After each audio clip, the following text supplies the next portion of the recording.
네, 안녕하세요. 취업 멘토 히든 저서서입니다. 오늘은 소소한 사례로도 충분히 합격할 수 있다라는 그 주제에 대해서 좀 알아볼 텐데요.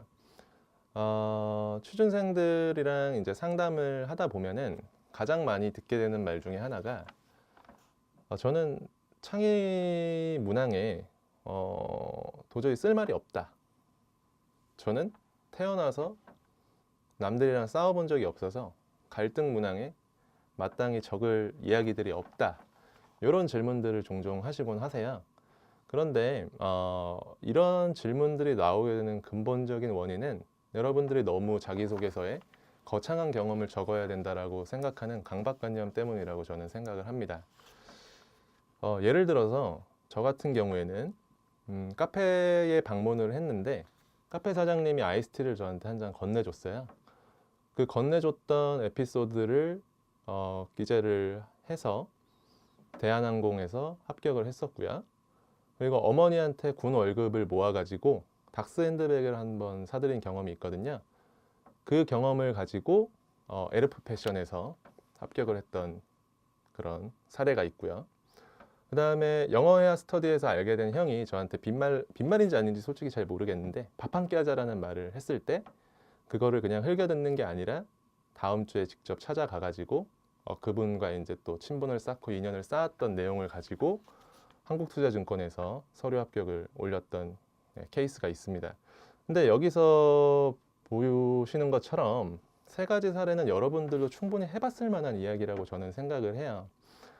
뭐 카페에 가는데 누군가가 나한테 대접을 해준 경험은 한 번쯤은 있으실 거고 누군가에게 선물을 해줬던 경험도 분명히 있을 거고 뭐 지나가는 말을 실제로 듣고서 뭐 밥 한 끼 하자라는 지나가는 말에 대해서 진짜 한번 먹자 해가지고 밥을 한번 먹어본 경험들도 분명히 있으실 거라고 생각을 하거든요.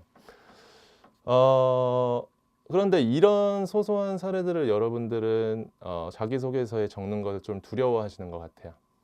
네. 저 같은 경우에는 사실 3번의 취업을 한 거나 마찬가지거든요. 동계 인턴, 하계 인턴, 대졸 공채. 그 과정 속에서 사실 이런 거는 먹히려나? 하면서 테스트를 해봐서 이런 것들이 충분히 먹히는가에 대한 저만의 감각이 있는데 여러분들은 그런 테스트를 하실 그런 시간적 여유가 대부분 없는 케이스들이 많기 때문에 이런 것들이 과연 자기소개서에서 먹히나? 라는 이제 약간 의구심을 많이 가지시는데 제가 방증을 했고 그다음에 저한테 이런 것들, 이런 소소한 사례로도 충분히 합격할 수 있다는 걸 듣고서 실제로 자기소개서에 작성해서 좋은 성과를 올린 수강생들이 이런 내용들을 방증을 해주고 있으니까요. 너무 이 부분에 대해서 의구심을 가지실 필요는 없을 것 같습니다. 개인적으로 하나 사례에 대해서 조금 더 구체적으로 한번 말씀을 드려볼게요.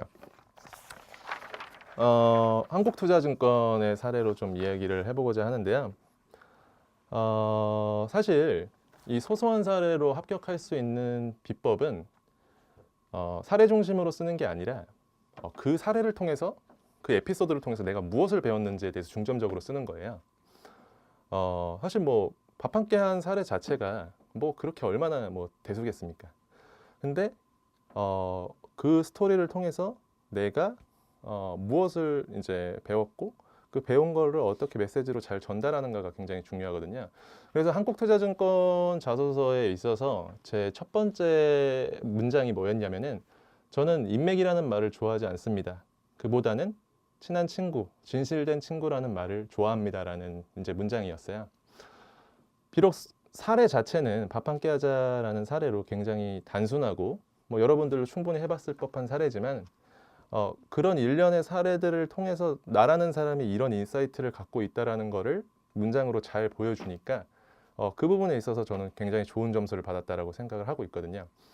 따라서 소소한 사례라도 이제 합격을 충분히 하실 수 있는데 사례 중심으로 자꾸 생각을 하려고 하지 마시고 그 사례를 통해서 내가 무엇을 배웠는지를 자꾸 생각을 해서 작성하신다면은 충분히 여러분들이 생각할 때에 그런 사소하고 소소한 경험으로도 합격을 할 수 있을 거라고 생각을 합니다.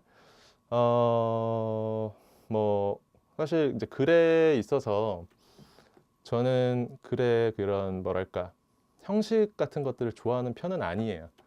왜냐하면은 뭐 스타 기법이라고 이제 뭐 많이들 소개가 되어 있는데 저는 사실 그 기법이 아직도 정확히 뭔지 모르겠습니다. 저 같은 경우에는 SBS PD 자소서를 작성을 했을 때에는 저 자신을 인터뷰하는 글도 한번 써봤고, 뭐 제 글은 아니지만 저와 같이 이제 취업 준비를 하면서 좋은 성과를 얻었던 친구는 일어나서부터 잘 때까지 본인의 일과를 하나하나 설명을 하다가 마지막에 이제 통찰력 있는 글로 한 문장으로 완전히 그 글의 흐름을 뒤집어 놔서 인사 담당자를 설득해서 기아자동차에 합격했던 경우도 있거든요.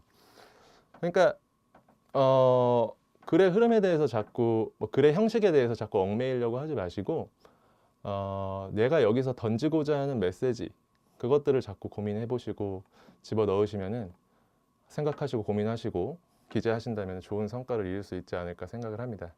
뭐 첫 번째, 두 번째, 세 번째 동영상에서 다 이제 다룬 내용이긴 하지만 결국에는 여러분들의 생각이 가장 중요한 것 같아요. 그 경험이 중요한 것들이 아니라 뭐 두 번째에서 얘기했던 뭐 나만의 차별화된 문장 만들기 위해서도 커뮤니케이션이라는 표현보다는 뭐 접촉이 아닌 접속할 줄 아는 역량이 필요하다. 이런 것들을 사실 기재를 하시려면은 많은 이제 고민들을 하셔야 되는 거죠. 이 커뮤니케이션을 다르게 표현할 수 있는 나만의 독창적인 생각, 뭐 나만의 독창적인 표현은 무엇이 있을까? 그다음에 뭐 아까도 말씀드렸던 저는 인맥이란 말을 좋아하지 않는다. 그보다는 친해지고 싶은 친구, 진실된 뭐 친구라는 말을 더 좋아한다. 이런 표현들은 사실 단시간 내에 해결할 수 있는 문제는 아니고 여러분들 취업 준비를 하시면서 계속해서 좀 정의를 많이 내려보셔야 되는 부분이라고 생각을 합니다. 그러니까 자기소개서 작성을 너무 만만하게 하시면 안 되고 차근차근 내가 자기소개서에 어떤 문장을 옮기면 좋을까에 대해서 고민을 많이 하시는 게 그리고 그런 것들에 대해서 준비를 많이 해놓으시는 게 합격의 지름길이라고 저는 생각을 합니다. 네. 지금까지 세 편의 동영상을 통해서 자기소개서 핵심 포인트에 대해서 알아봤고요. 이런 핵심 포인트를 활용을 해가지고 어떤 식으로 이제 자기소개서를 작성했는지 확인을 하고 싶으시다면은 뭐 개인적으로는 뭐 출판사에서는 싫어하겠지만 책을 뭐 구매하시지는 않더라도 서점에 가셔서 제가 어떤 식으로 자기소개서를 작성을 했는지 한번 살펴보시면 많은 도움이 될 것 같습니다. 네, 이상으로 자기소개서 핵심 3가지에 대해서 알아봤습니다. 감사합니다.